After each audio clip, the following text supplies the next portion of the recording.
Good morning, Mr. Chairman, board members. What I'm going to be presenting today is the tentative five-year program for FY23 through FY27. Next slide, please. So what I'm going to go through is several items that we have. We'll start off with background as well as an overview of asset conditions that we have. Then we're going to go into the tentative program itself. Along with the tentative program, we'll also do the MAG program, the PAG program, and the airport program. And then we'll have some next steps that we're going to have to go through with the program itself. Next slide. So as far as the background goes, again, the five-year program has to be physically constrained by each year. The approval process and schedule, we are presenting the tentative program today. And the intent of this is to be able to get permission from the board to take this to public comment. We will have a public hearing, and this will be brought up as part two of this item. Right now, there is a study session planned for June 2nd to discuss the program before it come before the board for final approval. That would occur on June 17th. And then, of course, the fiscal year starts on July 1. Next slide. So as far as the overview of asset conditions, next slide. We'll start off just where we at right now. So the current value of state highway system infrastructure is about $23.5 billion. That's what it's estimated at. However, to actually take and completely rebuild the system would cost somewhere in the neighborhood of about $300 billion. So it is definitely a huge asset. It is the largest asset that the state has. Next slide. So we'll go through we'll start off with bridges. Again, bridges, the way we take and classify them for condition-wise, we have good, fair, and poor. Good is the primary structural components, have no problems. Fair, there's minor problems with some concrete erosion, so forth. If they're in poor condition, it's usually deterioration of concrete, we've got scour issues and so forth. A poor condition bridge is not unsafe. Unsafe bridges are closed. Next slide. This gives you an idea of where we're at condition-wise. This takes us from 2010 all the way through 2020, gives us a 10-year condition survey that we've compiled year after year. One of the things to really notice on this, over the last 5 years, we've stayed very consistent with the condition of our bridges. We have pumped a lot of money into our bridges over the last 5 years, more than we have previously. And in so doing, what you're seeing is us being able to maintain the current condition. We're not improving per se. All we're doing is maintain.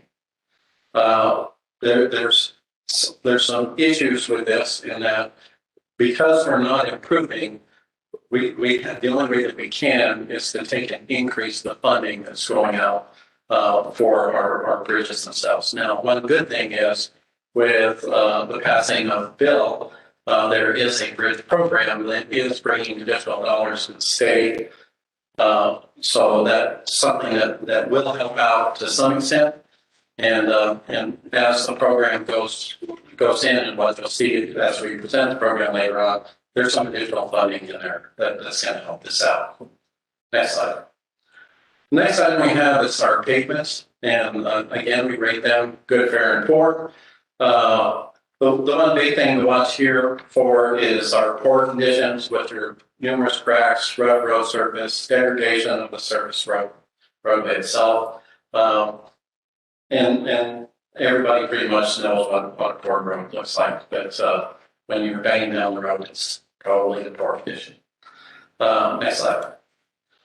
So we take and break our pavements into 3 different categories. We have, we'll start with the interstate. One of the things to look at here, again, this is a 10-year look at our conditions.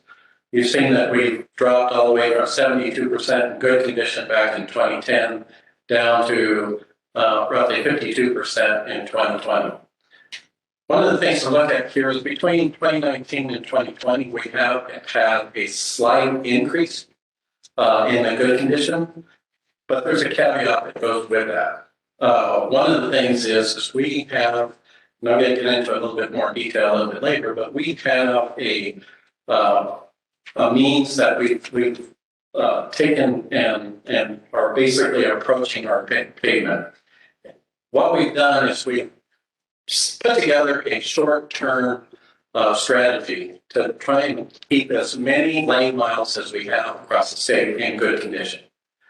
And that's really good, and obviously it's starting to work to some extent.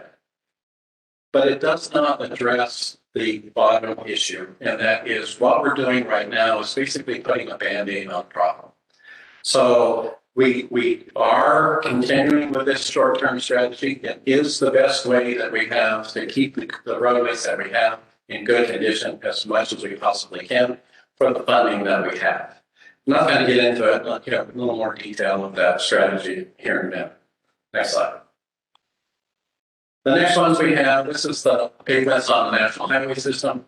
Again, you can see the deterioration of our good condition pavements. We're down at about 32% good condition for our National Highway System.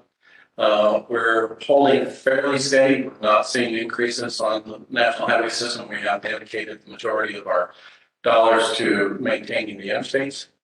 So we're seeing a little bit of decay continuing in on these payments. Next slide. Last category we have is our non-National Highway System.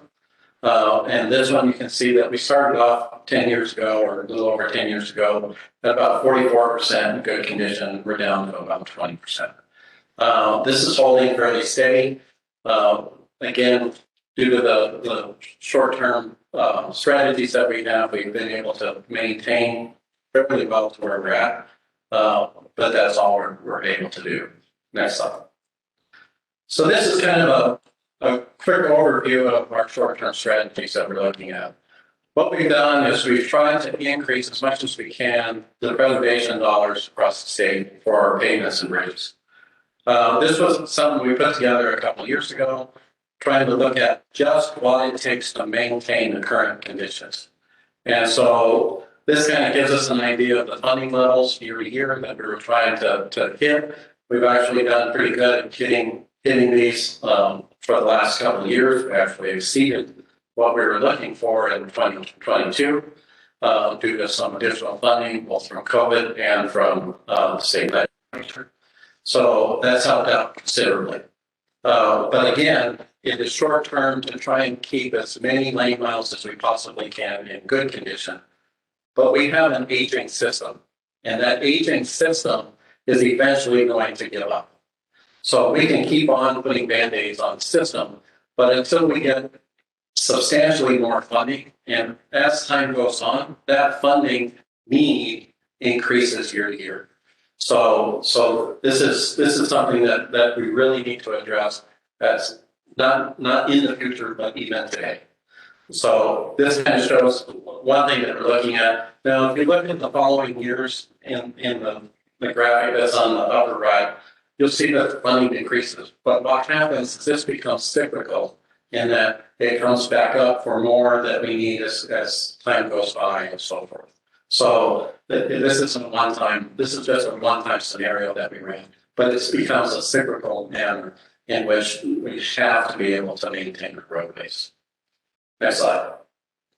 As I go forward in the program itself, we do break down all of our investment categories into preservation, modernization, and expansion. Preservation is just that, it's preservation of our existing system. Modernization is basically non-capacity investments that we have in our roadway, including safety and operations. And expansion is just that expansion of the system that basically increases capacity of what we currently have. Next slide. So this is the next 5-year program. This takes us from 2023 to 2027. One very positive thing to look at on this is you see we have increasing funding that extend from 23 all the way through 27. One other thing to see is the blue that you see at the top of each one of these columns is expansion. Before, in our previous 5-year program, we were terminating expansion in the outer years of the program. We've been able to take and bring some of that expansion back in.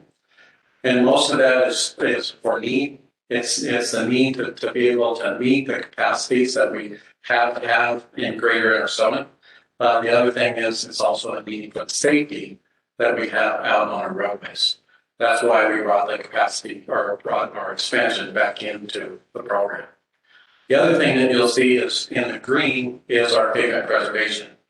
We have tried to expand the pavement preservation as much as we possibly can, in at least through years 25 through 27, to keep that up and make sure that we are able to keep as many lane miles as we possibly can in good condition.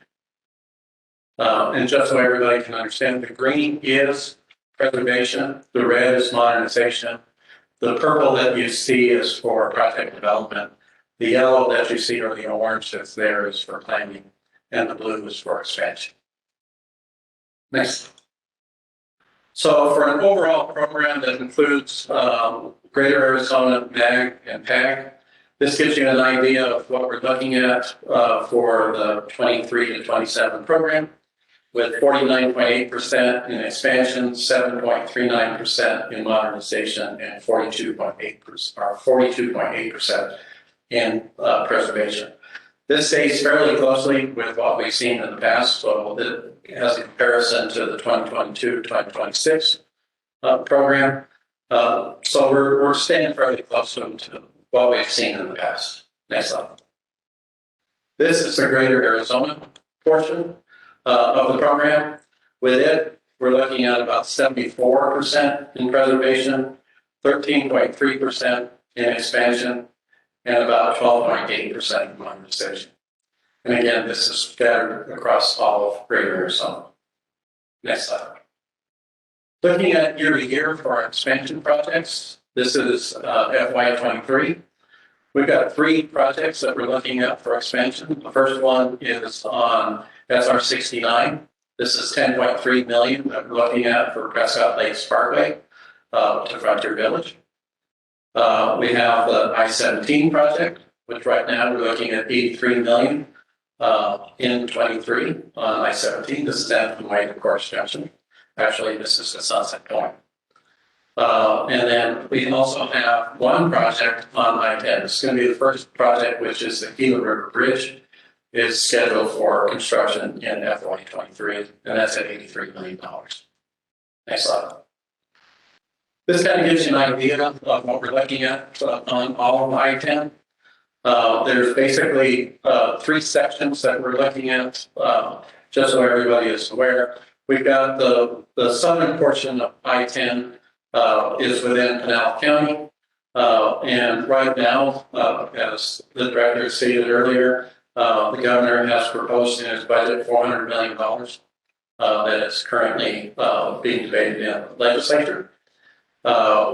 We also have that orange section that you see in there, which is Gila River Bridge itself. And then north of that, that bluish section that you see, that's within Maricopa County. So that's that section that's going to get approved all the way from the county line through to the 202. Next slide. For FY24, we've got 2 different projects that we're looking at. One is the I-48 US 93 West Kingman TI. It is currently scheduled at $125 million. We also have the first segment of I-10, yet to be determined the exact limits, but we have $50 million set aside for that project in FY24. Next slide. For FY25, we have one project that we're looking at. This is Cane Springs on US 93, and that is scheduled for $40 million. Next slide. For FY26, we have 2 projects that we're looking at. The first one is one that we've been working on for several years. The last time I spoke to the board, I had specifically said that the Lion Springs section of 260 was not in our program. We went back and took another look at that. One of the big factors that we had on it was the amount of money that we were looking at going to have to expand on preservation through that section.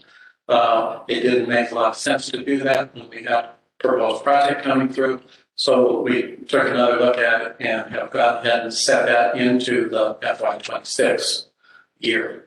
That's set out at $70 million. We also have the second segment of I-10 that we're looking at. Again, those limits have not yet been determined, but we've got $50 million set aside for it. Next slide. And then in FY27, we do have another section of 93, US 93 that we're looking at. This is the Big Jim Wash, and we've got $60 million set aside for it. Next slide. In the outer years that we're looking at, 2028 through 2032 of the program, this falls under our guiding document of the Long Range Transportation Plan that has zero expansion as basically the leading guidance. So for that, we do not show expansion in these outer years. We show mostly preservation. Next slide. Again, I'd like to add, we are currently kicking off the latest long-range transportation plan that is due to be out in roughly about a year and a half, 2 years, which may have different guidance. The next item that we have is the MAG Regional Freeway Program. This is the latest information that we have from MAG that was approved back in December. This lists out all of the projects that we're looking at, FY23 through FY25. We've got mostly freeway projects, some arterial projects within the valley that we're looking at all across the Maricopa region. Next slide.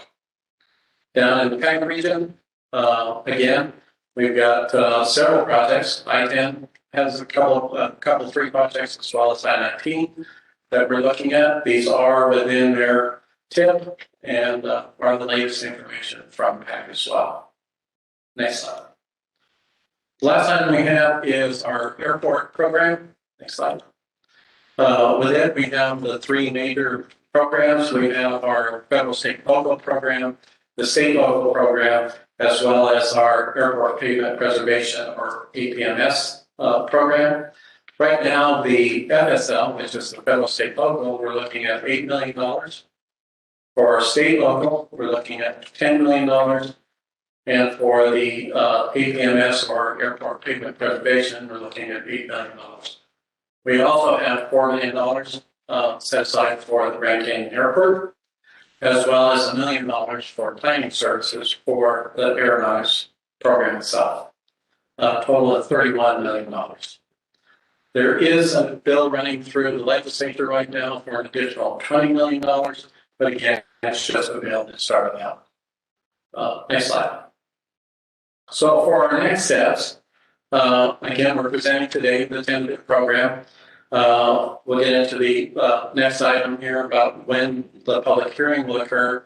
And then again, the study session in June, June 2nd, and then projected approval of the program on June 17th. So with that, I stand for any questions. And if anybody has any. Go ahead, the next one more time. One more time. Can you tell us the action item that we would like the board to consider? So, Mr. Chairman, what we're looking at, if you look at the slide that we've got up here, what we're looking for is a motion to approve the tentative 2023 to 2027 5-year transportation facilities construction program for public hearing and comments. Thank you, Greg. Is there any members that wish to have a question to Craig? Mr. Chair. Board member? Thanks, Glenn. Chairman Gray, thanks again for the briefing. I really appreciate the fact that you took the time to go back and take a look at it 26 when you added the expansion. I mean, that's been a conversation we've had a lot about the lack of expansion dollars, but it only makes good sense when you've got some projects that for preservation that can be covered by the expansion. And so I appreciate the fact that you and your team went back and looked at that and put it in. Obviously, we've got a couple of big transportation programs that are coming up to the ballot to be faced by the voters, both in Maricopa and in Pavement County in the next several years. And I assume at that point, all those projects then go back. As part of our annual review of the 5-year plan, and that's how we add those projects as they're funded by the taxpayers into the 5-year plan. Is that correct? Mr. Chairman, Board Member Maxwell, yes, that is correct. So if those pass, of course, it's got to go through the voters and so forth. Whatever changes occur with that and are approved by the regional councils, will certainly adjust our programs. And Mr. Chair, Greg, one more question. This year, there is a lot of discussion in the legislature, a lot of bills with one-time funding that are targeting infrastructure investments. And I noticed, I think they all would be up for, we're in the point of approving this 5-year plan, but how will those projects, the ones that make it through the budget process, how will that be inserted into this 5-year plan? Or is that something, Mr. Chair, or Director, maybe to better answer this work? Do we just slide that into next year's plan? How does that work? Yeah, Mr. Chair, Board Member Maxwell, if I could start. So as I said, we're tracking 22 bills that have some sort of transportation funding attached to them. Most of those, I believe, are local and not on our system. But having said that, what I anticipate is going to happen with those bills is historically with the money attached to them, they'll go into the box, as we call it. And what the box is whatever amount of money the legislature sets aside for bills with appropriations. And through that process, some bills get funded, some bills drop out. So as I said, this is coming up on the last week to hear bills in committee, except for appropriations. So I'm pretty sure that all of these are going to go to the Approach Committee for discussion at some point. However, as you and I both know, when the legislature actually concludes the budget and gets it done, could be anywhere from March to June. So depending on what's happening. So how that may affect the 5-year plan will depend on one, when projects on our system, but two, also whether that bill makes it through. And then, we'll have to look at it accordingly to see what we do with it. Greg, I don't know if you want to add anything to that. So thank you, Director. So we basically have two scenarios. If the bills go through, if there's anything that needs to go into the program, if it occurs, there's a lot of ifs here. If it occurs in time for us prior to bringing it to the State Transportation Board, we will try and incorporate those into the 5-year program. If it occurs after that and we do not have time to be able to put it into the 5-year program, those will come to the board at possibly at a later date to just amend the program itself. So we did that last year with a couple of items. Yeah, so it's not uncommon for issues to come up for the board to amend the program throughout the year. Correct, and it comes through PPAC, and it's part of our PPAC approach. Yeah, thank you, Director. Greg, appreciate it. Mr. Chair, that's all. Thank you, John and Greg. I do have a question before I go to other board members. So my understanding, John and Greg, is that the NACOG list for funding that is also on the quote list. Is that what I'm hearing? So Mr. Chairman, board members, anything that's in NACOG, excuse me, if it's on their tip and has come through either the 5-year program or through any amendments through PPAC that have come through the board, then it occurs on our 5-year program. Otherwise, it isn't on our what we call our STIP, which is the State Transportation Improvement Plan. Until it gets into that STIP, it is not a state utilized project. So it has to make it through to that STIP. So it comes off of their transportation improvement program and comes on to the state's transportation improvement program. Thank you, Greg. Does any member have any questions for Greg? Mr. Chairman, this is Steve. Steve, go ahead. Thank you. Greg, and I'd like to say this is the best 5-year plan I've seen in a long time. We finally have some money to spend. And I want to thank you and the staff for taking another look at the expansion programs in Greater Arizona, and especially the Lion Springs section of 260, which has been in and out of the program for over 20 years now. So it'll be nice to finally get that one done.